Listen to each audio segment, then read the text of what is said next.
ত্রিপুরার কাঠালিয়া ব্লকের নির্ভয়পুর রাবার বাগানের ইনচার্জ দীপেন বণিকের বদলির খবরকে কেন্দ্র করে বিক্ষোভে ফেটে পড়লেন শ্রমিকরা। দীর্ঘদিন ধরে বাগানের উন্নয়ন ও শ্রমিকদের স্বার্থে কাজ করায় তার বদলির সিদ্ধান্ত মেনে নিতে নারাজ শ্রমিকরা। নির্ভয়পুর ও ধনপুর দুই বাগানের শ্রমিকরাই একজোট হয়ে মূল ফটকে তালা ঝুলিয়ে কর্মবিরতির হুঁশিয়ারি দিয়েছেন। শ্রমিক সংগঠনের দাবি, বদলির নির্দেশ প্রত্যাহার না হওয়া পর্যন্ত আন্দোলন চলবে এবং অফিসে তালাও খোলা হবে না। Bureau report, রাতদিন news network. কেন তালা দিলেন গেটে?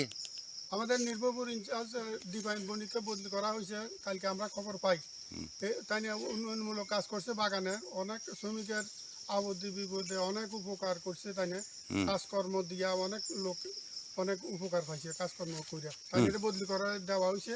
আমরা কালকে খবর পাইছি, এই জন্য আমরা অনির্দিষ্ট কালের জন্য ধর্মঘট ডাকছি, তাই নিয়ে যাতে মানে বদলি ধর্মঘট মানে তালা ধর্মঘট দেওয়া হয়েছে, তালা দেওয়া হয়েছে আমরা তাই এখানে রাখার জন্য।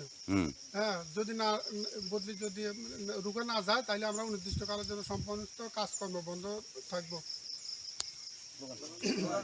দীপেন বণিককে বদলি করা যাচ্ছে না, যাবে না। দীপেন বণিককে বদলি করা যাচ্ছে না, যাবে না।